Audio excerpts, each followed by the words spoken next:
Bonjour et bienvenue dans cette nouvelle vidéo sur louerencourtedurée.fr dans laquelle je vais vous présenter un couple, Jo et Laurette, qui font de la location courte durée.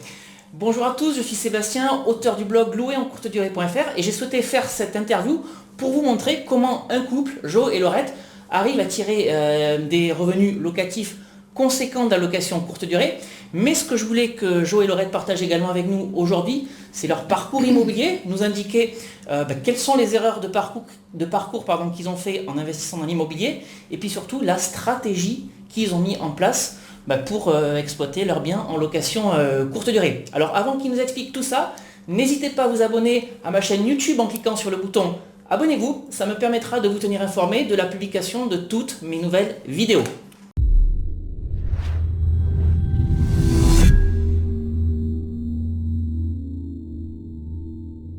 Alors Jo, Laurette, je suis ravi de vous recevoir. Merci. Donc ce qui me plaît dans votre parcours, c'est que comme moi, vous faites énormément de location courte durée. Je pense que c'est votre activité principale dans l'immobilier. Oui. Est-ce que vous pouvez expliquer où est-ce que vous exercez, quel revenu vous tirez, puis tout votre parcours immobilier? D'accord, je commence. Vas-y. Allez.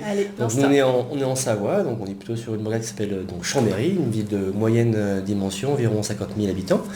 On a pas mal investi dans l'immobilier depuis 15-20 ans maintenant, depuis qu'on est ensemble, avec beaucoup de hauts et de bas, d'échecs et de gros succès. On va en développer, je pense, ensemble. Ouais. Et on est aujourd'hui, on a un patrimoine immobilier d'environ une dizaine de biens immobiliers. D'accord, un joli parcours donc. On va pas se plaindre, mais on peut faire mieux encore. Donc. Alors, du coup, vous êtes parti, vous, sur la location courte durée, mais ce que je sais, en tout cas, c'est que vous n'avez pas démarré par là. Non, pas du tout. Ça a été plutôt un switch tardif pour nous. On s'y est mis il y a environ 3 ans. Auparavant, on va peut-être dire ce qu'on a fait avant, ça fait plutôt une dizaine d'années. On était plutôt chercheurs défiscalisation, voilà. Choses comme ça. Et du coup, on a opté pour l'achat d'un appartement assez T4, un format T4, qu'on a acheté sous la loi Cellier. Je ne sais pas si vous connaissez. À l'époque, ouais. Et en fait, ça permettait de défiscaliser pendant 6 années consécutives l'équivalent de, je crois, la somme de 4 000 € par an, quelque chose comme ça. Bon, sur 9 ans en fait, 9 ans. Sur 9 ans. Et également, comme à l'époque on était tous les deux employés salariés, on cherchait un petit peu d'autres affaires en termes de défisc. On était un petit peu humiliés par les impôts. C'est une grosse erreur, vraiment une grosse erreur à ne pas reproduire. Et on a fait aussi un autre appartement en studio à la montagne, également en défisc. Donc ça c'est nos deux boulets, comme je les nomme souvent quand on discute avec Laurette. Mais là, ça nous a vraiment appris à savoir qu'il faut se former et bien se renseigner avant de faire des erreurs comme ça, parce qu'aujourd'hui on les traîne encore, reste de l'immobilier, c'est pas du passif qui va perdre des sous, mais cependant c'est pas l'idéal aujourd'hui. On a une trésorerie qui dépend de ça, puisqu'on doit encore régler des crédits sur des appartements qui rapportent pas grand-chose. On est obligé d'attendre encore 2 voire 3 ans pour certains avant de pouvoir revendre et du coup récupérer les fonds immobilisés. C'est vrai qu'en France, on est dans un pays où on a énormément de taxes, d'impôts. Donc, la première pensée qu'on a lorsqu'on souhaite investir dans l'immobilier, c'est se dire « je veux faire de la défisc pour faire de l'économie d'impôts », alors que pas du tout. Ce qu'il faut chercher à faire plutôt, c'est générer des revenus qui vont être pas imposés, ou en tout cas le moins possible. Absolument. Exactement. Et donc si je reprends ces deux appartements, le premier, vous en êtes combien de votre poche tous les mois, et le second? Alors sur le grand T4, on est aujourd'hui, on en rajoute entre 300 et 400 € par mois de notre poche. D'accord. Et puis l'appartement qu'on a acheté à la montagne, un studio, lui, il nous coûte à peu près 200 à 250 € par mois de notre poche. Donc là, jusqu'au jour où on pourra les vendre, qu'on aura atteint les minima requis par l'État, et on est encore tenu de les payer. Ça va pas forcément nous booster. Dès que ce sera parti, ça on va encore accélérer de manière impressionnant. J'ai fait un calcul, 350 plus 250, donc 600 euros de votre poche tous les mois, ce qui est quand même énorme. Avec 600 euros, on fait beaucoup de choses. Oui. Et sans compter l'argent qui est déjà immobilisé. Bien sûr.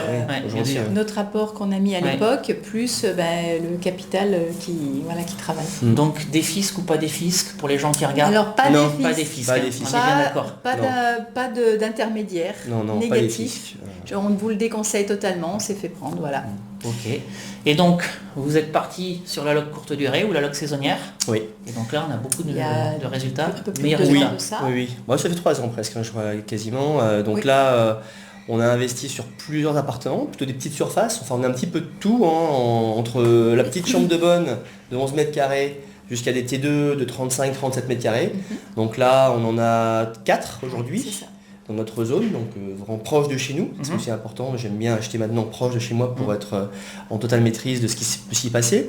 Et puis un 5e qui est en train qui a été signé déjà, qui est donc dans notre poche, mais qu'on doit encore travailler en termes de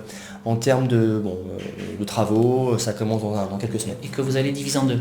En 3. En 3. Voilà. Donc 3 apparts de plus, pardon. C'est ça. Donc à terme, ce qui se passe, c'est qu'avec le temps, avec l'expérience, du coup, maintenant qu'on a une formule qui marche, et vraiment là, ça n'a rien à voir, le suivant, donc celui qu'on vient de faire, il va vraiment être d'une très très gros rendement en tout cas. D'accord. Et du coup, en termes de cash flow sur ces 4, c'est ça 4 plus 3 à venir. Oui. Comment vous allez vous situer? Sur du log saisonnier aujourd'hui, alors évidemment on a différentes surfaces, donc le cash flow peut être différent suivant les appartements, mais globalement on va être capable de dégager entre 300 et 500 voire 600 euros par appartement de cash flow une fois toutes les charges payées, les ménages payés, etc. D'accord. Donc ça fait une jolie somme à la fin. C'est pas mal. Oui, puis les 3 qui arrivent, ça va être pas mal aussi. Donc des projets super bien réussis. Alors j'ai une question que tout le monde me pose. Comment tu fais pour déléguer tes apparts? Qu'est-ce que tu gardes? Qu'est-ce que tu ne gardes pas? Donc moi ce que je garde c'est toute la partie amont et tout ce qui se passe sur le terrain, check-in, ménage, linge, je m'en occupe pas. Voilà. Donc vous, comment est-ce que vous fonctionnez? Alors nous, la partie gestion en amont, on l'a toujours, ça c'est sûr. Les contrats, les réponses aux personnes, les factures à émettre, etc. On a encore l'accueil parce qu'on estime que, en fait, on aime faire ça. C'est vrai que c'est chronophage, mais on aime le faire. Et jusqu'à présent, on n'a encore trouvé personne qui puisse le faire entre guillemets aussi bien que nous, parce que on a le sens de l'accueil, je pense. En plus, on parle plusieurs langues étrangères, donc c'est un plus par rapport à nos visiteurs. On a délégué depuis 1 an maintenant toute la partie ménage, mise au propre de nos appartements. Et on est très contents parce que ça, c'est vrai que ça nous éloignait quand même pas mal de notre vie familiale. Donc on a retrouvé un certain équilibre par rapport à ça. Et puis les check-out également se passe de manière assez autonome dans la mesure où on a des boîtes à clés, des serrures qui se ferment toutes seules. Il suffit de claquer la porte en fait, et voilà. Et puis on fait confiance aux gens. C'est vrai que notre relation est quand même bien basée sur la confiance simultanée, enfin réciproque. D'accord. Alors, et bon, vraiment c'est important, nous on aime vraiment faire les check-in, donc c'est quelque chose qui nous plaît. Alors, je dis pas que tous les jours de l'année on est toujours content de faire un check-in, mais au global on a plutôt une approche qui est d'aller vers les gens et échanger avec les personnes. Bon, on sent très vite si la personne est pressée, type client, en 5 minutes c'est fait, et s'il y a des gens qui veulent échanger, quel resto du coin que vous conseillez, qu'est-ce qu'il y a à visiter, tiens je dois aller chercher un tel. Voilà, on est là, on interagit avec eux et on apprend aussi d'eux. Donc c'est un vrai plaisir pour nous aussi. C'est intéressant ce que vous dites parce que ça veut dire qu'il y a vraiment pas de formule prédéfinie. Il y a des gens qui vont vouloir tout faire, il y a des gens comme moi qui vont vouloir tout faire sauf ce qui se passe sur le terrain. Il y a des personnes qui vont vouloir tout déléguer, puis il y a des gens comme vous qui aiment aller à la rencontre des gens. Et je pense que ça sert à rien de vouloir se dire mais comment il faut faire. En fait, je pense qu'il faut faire ce qu'on a envie, de faire. Voilà, pour te dire, Sébastien, au début, on a tout fait, y compris les ménages, d'accord ? Tout fait de A à Z. Et même au début, on commençait à aller aussi là-bas pour le check-out, parce qu'on n'avait pas l'habitude, donc on se disait, il faut être présent. Et donc après, on s'est dit, qu'est-ce qu'on peut vraiment déléguer ? Après 1 an, pour vraiment savoir le temps que ça prenait, on s'est fait les ménages un petit peu par alternance. On s'est chronométré. On s'est chronométré. Chaud est meilleur que moi. Voilà, on savait vraiment le temps que prenait un ménage et on ne l'a fait pas. C'est-à-dire que la femme de ménage, elle a fait 2 heures, c'est pas possible. On sait très bien que c'est 45 pour tel appartement ou 1h15 pour un tel. Voilà. Donc, mais on l'a fait, on était effectivement éreintés. Du coup, on s'est dit ça, c'est vraiment qu'on le délègue parce que c'est pas possible. Et ça se passe très bien. On a pris le temps pour trouver la bonne personne, mais en tout cas. Et là, on est content, on a une bonne équipe. Et je pense que c'est important aussi de savoir comment ça se passe sur le terrain, parce qu'après expliquer aux personnes ce qu'on attend d'elles, c'est compliqué si on l'a pas fait soi-même. En tout cas, moi je pars de, ce principe-là. Part en connaissance de cause, c'est vrai. Bon, mais très bien. Donc le business, il roule plutôt bien. Alors, ce qui m'intéresse aussi dans ce que vous faites, c'est que vous avez cette volonté de transmettre à vos enfants. Alors, du coup, comment est-ce que vous investissez? En nom propre, en société? Alors, je connais la réponse, mais je vais vous laisser le dire. Et quel choix vous avez fait et pourquoi? On a créé une SARL, une SARL de famille. Quasiment à l'instant, on s'est décidé de partir en loc saisonnière. Donc, au lieu d'acheter et après se poser la question, on s'est dit, bon, on sent que la loc saisonnière va nous plaire. C'est une vocation quelque part pour nous. Et on s'est dit, voilà, quelle formule juridique et fiscale employer pour le faire. Et on a donc consulté notre notaire, on a consulté un expert comptable. Et par rapport au fait qu'on voulait faire donc le bloc meublé, la formule a été une SARL. L'idée de la SARL, c'est évidemment ensuite une société qui nous permet d'être elle et moi ensemble et de pouvoir à terme y ajouter nos enfants. Que c'est vraiment important pour nous, le patrimoine immobilier, on le fait surtout aussi pour générer aujourd'hui des revenus, certes, mais quelque part presque plus pour laisser une trace et donc générer du patrimoine pour nos enfants qui nous suivront. C'est ça. Donc ça, voilà, ça c'est ce que je voulais vous faire dire. C'est important. Maintenant, Laurette et Jo investissent en SARL, c'est peut-être pas la formule qui conviendra à vous. Faut étudier votre patrimoine, votre situation personnelle et professionnelle par rapport à des objectifs, mais qui sont à travailler avec un expert comptable ou avec un notaire. Donc en tout cas pour ou les deux à la fois. Les deux à la fois, exactement. Et qui ont été sur le même avis. Absolument. Ils étaient en symbiose sur cette thématique-là. Donc on n'a pas hésité, on n'est pas expert, on n'est pas fiscaliste. Voilà, on a fait à confiance. des experts.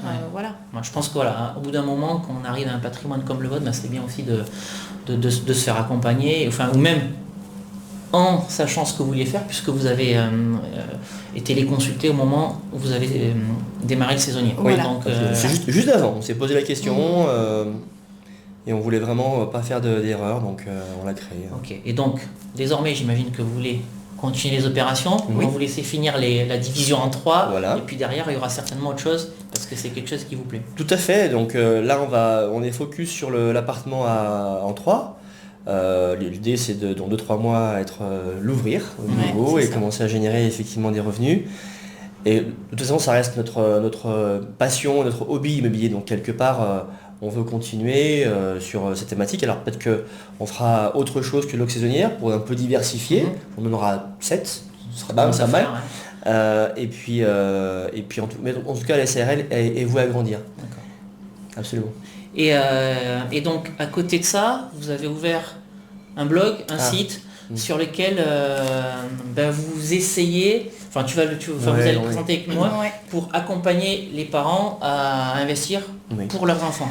L'idée c'est simple, Seb, c'est que grosso modo, on a fait une formule sur 15 ans d'investir beaucoup en immobilier. On a fait des erreurs, on sait pourquoi on les a fait à l'époque, on pense que beaucoup de gens les font toujours aujourd'hui. Et on voudrait déjà conseiller les parents qui ont une optique, j'imagine, effectivement, de patrimoine à long terme et qui investir immobilier, c'est une bonne chose, mais il faut le faire bien. Et on veut donc conseiller les parents et futurs parents à mieux investir et mieux vivre leur parentalité avec un patrimoine qui va se forger tout seul, année après année, et rassurer leur objectif de mettre leurs enfants aussi à l'abri.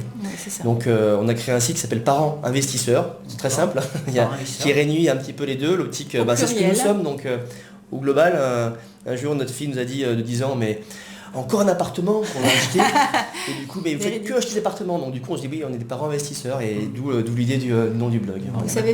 Vous savez rien faire d'autre que d'acheter des appartements. C'est déjà pas mal. Plains-toi ma fille. Un jour tu nous remercieras. C'est ça. Bon, bah écoutez, c'est parfait. Donc je remettrai l'adresse où vous retrouvez dans cette vidéo, puis dans la description juste en dessous. Allez voir ce qu'ils font, c'est bien. Puis si vous voulez faire un tour en Savoie, n'hésitez pas. Je mettrai aussi, vous avez un site sur... Alors il s'appelle les loges de Savoie.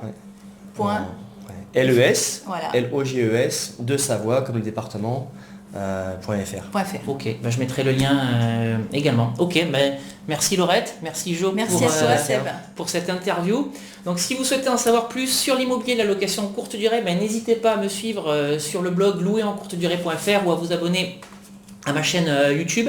Et puis je vous rappelle également que vous pouvez télécharger les 2 e-books que j'ai rédigés.